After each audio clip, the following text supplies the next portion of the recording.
So, before we start our discussion, I prepared here a game called Pick a Meme. So, are you ready? So, we have here a direction. First, the student will pick a meme. Second, each meme has a corresponding scrambled word that must be answered within 5 seconds. Third, the respondents will be chosen to spin the wheel meme picker. If the answer is correct, there will be a reward. If not, the student will go in front and imitate the meme they choose as consequence. No killjoy allowed. So are you ready? So first, we have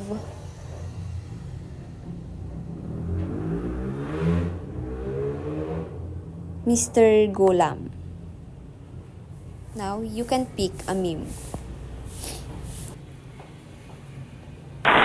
Very good. Next one, we have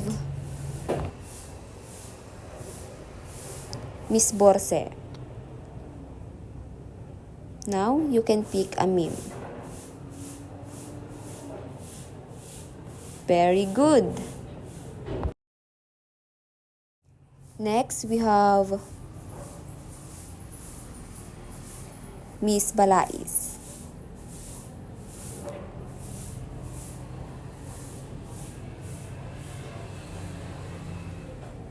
Very good. Next, we have Mr. Collado. So now you can pick a meme. Very good. Next, we have Miss Borse again.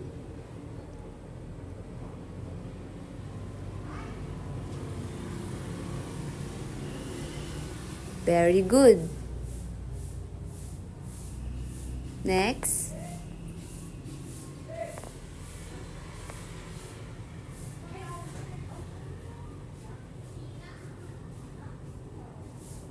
very good. Next,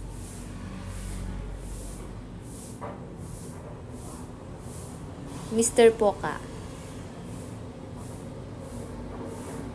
Kindly pick a meme. Very good. And last, we have Miss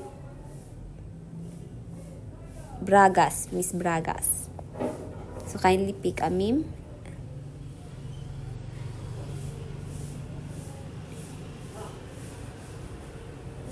Very good. So today we are going to tackle about pollution. So there are 5 types of pollution. These include water pollution, land pollution, noise pollution, land pollution, and radioactive pollution. But first, what is pollution? So pollution is the presence or introductions of environment.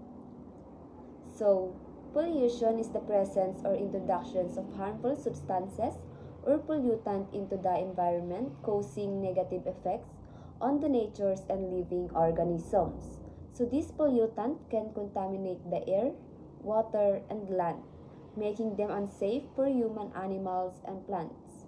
So pollution is often caused by human activities such as factory emissions, vehicle smoke, improper waste disposal, and the use of toxins chemicals. Meaning, pollutions happen when harmful substances enter the environment and cause damage to nature and living things. So it makes the air, water, and land unsafe for human, animals, and plants. So most pollutions come from human actions like smoke from factories and vehicles throwing waste anywhere and using toxic chemicals. So it can lead to serious problems like health issues, environmental damage, and climate change. So reducing these pollutions is important to protect both the planet and the well-being of all living things. Now, let's move on to the types of pollutions. So first, we have air pollution. So what is air pollution? So air pollution is the presence of harmful gases particles or substances in the air that can affect human health, animals, plants, and the environment. So this pollutant makes the air dirty and unsafe to breathe. So in simple terms, air pollutions happen when harmful gases or particles mix with the air, making it unsafe to breathe. It can harm people's health, animals, plants, and the environment. So these pollutants make the air dirty and dangerous for all living things. So what are the causes of air pollution? So air pollution is caused by both natural and human-made resources, but it is mostly due to human activities. So common causes include vehicle emissions like cars, buses, and trucks. So factors and power plants like burning fossils fuels like coal or oil. Other sources include burning of trash or woods. Another one, construction and mining activities, use of chemical products like spray and pesticides. Another one is the natural causes like volcanic eruption and forest fires. So, what are the effects of air pollution? So, air pollution has many harm. So, what are the effects of air pollution? So, air pollution has many harmful effects, including number one, health problems like asthma, lung diseases, heart problems, and even cancer. So, breathing dirty air can damage the lungs and heart. So, over time, it can cause illnesses like asthma, breathing difficulties, and even serious diseases such as cancer. Second one is harm to animals and plants due to toxic airs. So polluted airs affect animals when they breathe it in or eat contaminated plants and water. So plants can also get damaged when toxic gases block their ability to make food due to photosynthesis. Third one, damage to buildings and monuments or acid rain. So air pollution can mix with rain to form acid rain, which slowly wears away buildings, statues, and monuments, especially those made of stones or metal. Fourth one, climate change caused by greenhouse gases. So gases like carbon dioxide and methane trap heat in the atmosphere, causing global warming and climate change, which leads to rising temperatures and extreme weathers. So fifth one is the smog and poor visibility in cities. So when smoke and fog combine, they create smog, which make the air look hazy. So this reduces visibility and makes it harder and more dangerous to breathe, especially in crowded cities. So how to avoid or reduce air pollution? So we can help reduce air pollution through small and big actions. So first, use public transportation like bike or walk instead of driving. So this helps reduce smoke and harmful gases released by vehicles. Second one, plant trees to help clean the air. So trees absorb carbon dioxide and release oxygen, making the air fresher and cleaner. So third one, avoid burning trash, leaves, or wood. So burning produces smoke and harmful chemicals that pollute the air. So fourth one, conserve energy at home and schools like turn off light when not in use. So saving electricity lessens the need to burn fuels in power plants, which help lower air pollution. So fifth, support clean energy sources like solar or wind. So using renewable energy reduces harmful gases, emissions that cause pollution and climate change. So 6. Follow laws and regulations about air quality and pollution controls. So obeying these rules help keep the environment safe and the air clearer for everyone. Let's move on to water pollution. So what is water pollution? So water pollution is the contamination of rivers, lakes, oceans, and other bodies of waters by harmful substances. So it makes the water unsafe for drinking, bathing, fishing, or for animals that depends on it. Meaning, water pollution happen when harmful substances get into rivers, lakes, oceans, or other bodies of water. So this make the water dirty and unsafe for people to drink, bath, or fish in it. It also harms animals and plants that live in or depend on clean water. So, what are the causes of water pollution? So, water pollution is mostly caused by human activities, including throwing garbage into rivers, lakes, or oceans. Next, industrial waste being dumped into water bodies. Next, untreated sewage and wastewater released without proper treatment. Oil spill from ships or pipeless use of pesticides and fertilizers that wash into rivers from farms. And last, mining and construction activities that disturb water resources. What are the effects of water pollution? So water pollution has serious consequences such as first, health problems like diarrhea, cholera, and skin infections in humans. So dirty or contaminated water can spread harmful diseases that make people sick. Second one, death of aquatic animals and plants due to toxic waters. So polluted water kills fish and plants because it contains harmful chemicals and lack of oxygen.